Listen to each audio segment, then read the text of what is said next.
ایک گاؤں میں ایک لکڑہارا رہتا تھا جو اپنے شاگرد کے ساتھ روز جنگل سے لکڑیاں کاٹ کر شہر میں فروخت کیا کرتا تھا۔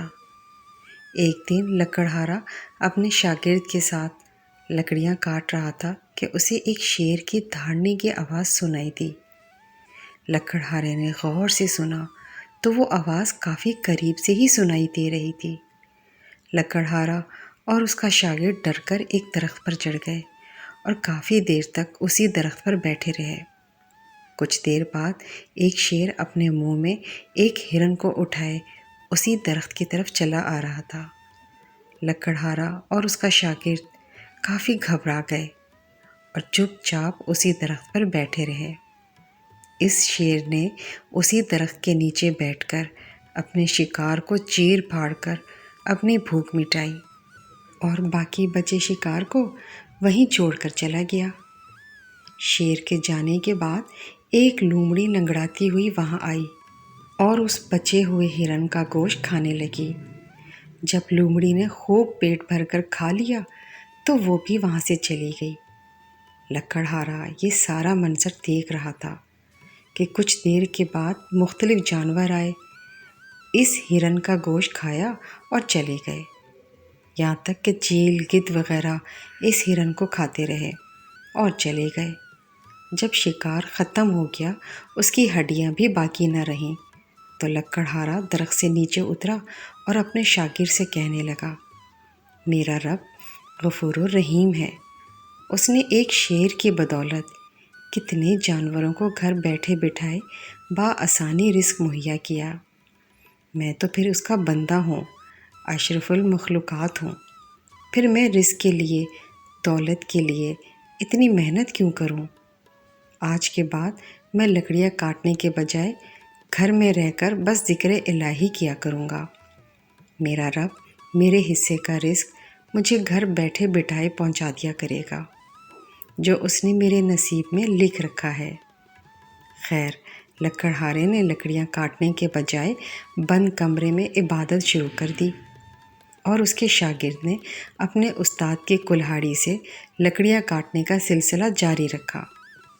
اگلے دن لکڑہارے کے شاگرد نے لکڑیاں کاٹی اور لکڑیاں جمع کر کے شہر لے آیا، جہاں اس کی لکڑیاں ایک بہت بڑے تاجر نے اچھے دام میں خرید لیں اور آئندہ بھی اس سے لکڑیاں لینے کا معاہدہ کر لیا۔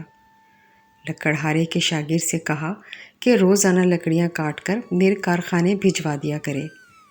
لکڑہارے کے شاگرد نے اس مال سے کچھ رقم اپنے استاد کے لیے الگ کی، کچھ اللہ کی راہ میں خرچ کی اور کچھ جمع کی۔ جب وہ اپنے استاد کو اس کا حصہ دینے گیا تو اس کا استاد وہ رقم لے کر بہت خوش ہوا کہ دیکھا، میرے رب نے میرا رزق خود بخود مجھے گھر بیٹھے بٹھائے ہی بھیج دیا، اور وہ رقم لے کر سجدے میں گر پڑا۔ اس کے شاگرد نے اپنے استاد سے وعدہ کیا کہ وہ روزانہ اس کے حصے کا مال ان کو دیا کرے گا۔ اس کا شاگرد روزانہ اس کا حصہ اسے پہنچا دیا کرتا اور لکڑیاں کاٹنے میں مصروف رہا۔ وقت گزرتا گیا، لکڑہارے کا شاگرد اپنے مال سے یتیموں، مسکینوں، حاجت مندوں اور اپنے استاد کا حصہ ان تک پہنچاتا رہا اور محنت کرتا رہا۔ ایک دن لکڑہارے کا شاگرد اپنے استاد کے پاس آیا اور کہنے لگا، استاد محترم، آج میں آپ کو اپنے ساتھ لے جانے آیا ہوں، کچھ دکھانا ہے آپ کو۔ لکڑہارا خوشی خوشی اپنے شاگرد کے ساتھ چلا گیا۔ اس کا شاگرد اسے ایک عالی شان گھر میں لے آیا جو دیکھنے میں بہت مہنگا لگ رہا تھا۔ اس نے اپنے شاگرد سے پوچھا، یہ کس کا گھر ہے؟ لکڑہارے کے شاگرد نے کہا، استاد جی، یہ میرا گھر ہے، اس کا افتتاح کروانے آپ کو لایا ہوں، دروازہ کھولیے اور اندر چلیے۔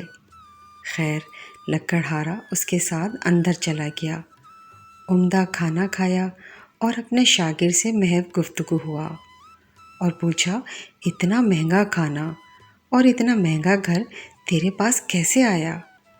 اس کے شاگرد نے اس سے کہا، استاد محترم، یہ سب آپ کی اس کلہاڑی کی بدولت ہے جسے آپ جنگل میں پھینک کر چلے آئے تھے، اور میں اس کلہاڑی سے محنت میں مشغول ہو گیا، محنت بھی کرتا اور عبادت بھی۔ محنت سے کمائے پیسوں سے آپ کو بھی حصہ دیتا رہا اور اللہ کی راہ میں بھی خرچ کرتا رہا اور پیسے جوڑتا بھی رہا، اور انہی پیسوں سے گھر بھی بنا لیا، لکڑی کا کارخانہ بھی بنا لیا۔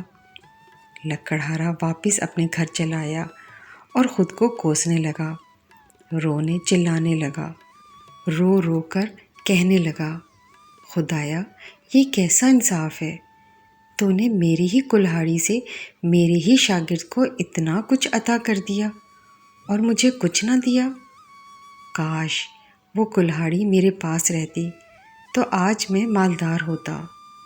لکڑہارا ابھی رو رہا تھا کہ آواز آئی، تو نے اپنا رستہ خود منتخب کیا ہے، تو کیے گئے شکار سے سبق لے کر اپنا رستہ منتخب کر کے کسی شیر کے انتظار میں رہا، جبکہ تیرے شاگرد نے شیر سے متاثر ہو کر اپنا رستہ منتخب کیا اور شیر بن کر اپنا رزق بھی کمایا اور تیرے جیسے بھوکے شکاریوں کو بھی کھلایا۔ اب صبر رکھ، شکوہ نہ کر۔